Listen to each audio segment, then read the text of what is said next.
ڕۆژی دووشەمە شاندی هاوبەشی پارتی و یەکێتی لەگەڵ پێکهاتەکانی تورکمان و کریستانەکان و حیزبی زەحمەتکێشانی کوردستان لەبارەی گشتپرسی بۆ سربەخۆیی کوردستان کۆبوونەوە. سەرەتا لەگەڵ 11 حیزبی تورکمانی کۆبوونەوە، بەڵام بەرەی تورکمانی بایکۆتی کۆبوونەوەکەی کرد. لە کۆبوونەوە لەگەڵ تورکمانەکان لەگەڵ باسی گشتپرسی باسی هەڵکردنی ئاڵای کوردستان لەسەر دام و دەستگاکانی کەرکووکیش کرا. هەڵوێستی ئەوانش زانرا کە ئەوانە کە لێرە ڕاوەستاون هەمویان پشتگیری لە بەرزکردنەوەی ئاڵای کوردستان دەکەن، پشتگیری لە ڕفراندۆم دەکەن. دیارە داواکاریشان هەبوو، هەروەها ئاماژەیان بە زۆر مەسایلی پێشووتر کرد و چۆنیەتی زیاتر و بتەوترکردنی پەیوەندیەکانی نێوان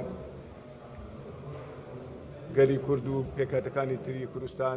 بەڵێ ئێمە وەکو لایەنە سیاسیەکانی تورکمان پشتگیری ئەنجامدانی ڕفراندۆم دەکەین و ئەوە تابلۆیەکی زۆر گرنگەکەوە ئەو ناوچە کوردستانیەکانی دەرەوە ئیدارەی هەرێمی کوردستان کە تاکو ئێستا لە ژێر عێراقەکی ناکۆک و عێراقەکی بەرە و ڕوخان دەڕواتن. ئێمە داوا دەکەین لە حیزب و لایەنە سیاسیەکانی تورکمان هەڵوێستەکی باشیان هەبێتن و پەیوەندیەکی باش بی لەگەر ئەو تورکمانێکە لە دەرەوە ئیدارەی هەرێمی کوردستان بگەڕێنەوە سەر هەرێمی کوردستان، چونکە ئێمە سوودمەند بووینە لە ژێر ئاڵای کوردستاندا مافەکانمان چەسپاوە. دوای کۆبوونەوەکەیان لەگەڵ نوێنەری 11 حیزبی تورکمانی شاندە هاوبەشەکەی پارتی و یەکێتی لەگەڵ لایەنە مەسیحیەکان کۆبوونەوە بۆ ئەوەی دڵنیاییان پێ بدەن دوای ئەنجامدانی گشتپرسی و بڕیاری سربەخۆیی کوردستان مافەکانیان پارێزراو دەبێت. ئێمە لەو ڕۆژانە بە تاکید بڕیارمان داوە کە کۆبینەوە وەکو وەرەقەیەکی عمل وەڵامی ئەمانە بدەنەوە، بێجگەلەوەی کە لە دانووسانەکە لە کۆبوونەوەکە هەر حزبێک وەڵامی تایبەتی خۆی هەبوو، بەڵام هەموو وەڵامەکان بەرە و ئەو ئاقارە دەڕۆژن کە پشتیوانی ریفراندۆم. هەر ڕۆژی دووشەمە شاندە هاوبەشەکەی پارتی و یەکێتی لەگەڵ حیزبی زەحمەتکێشان کۆبوونەوە و دوای کۆبوونەوەکە کۆنگرەیەکی ڕۆژنامەوانیان ئەنجامدا.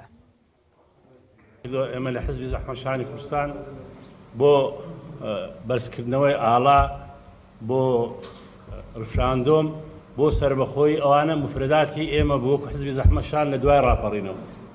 بۆیە بەنسبەت ئێمە زۆر تەبیعیە ئەم هەنگاوە ئێستا دەنرێتن، هەنگاوێکی پیرۆزە، پشتگیری پشتوانی دەکەین چکە تعبیرە لە بەشێک لە توموحی ئێمە. ڕۆژی سێشەمە هەردوو مەکتەبی سیاسی پارتی و یەکێتی بۆ قسەکردن لەسەر ئەنجامەکانی ئەو کۆبوونەوانەی لەگەڵ لایەنە سیاسیەکان لە کوردستان و بەغدا ئەنجامیاندا کۆ دەبنەوە. ئەو شاندانە لە دوایین کۆبوونەوەی پارتی و یەکێتی بڕیاریان لێدا.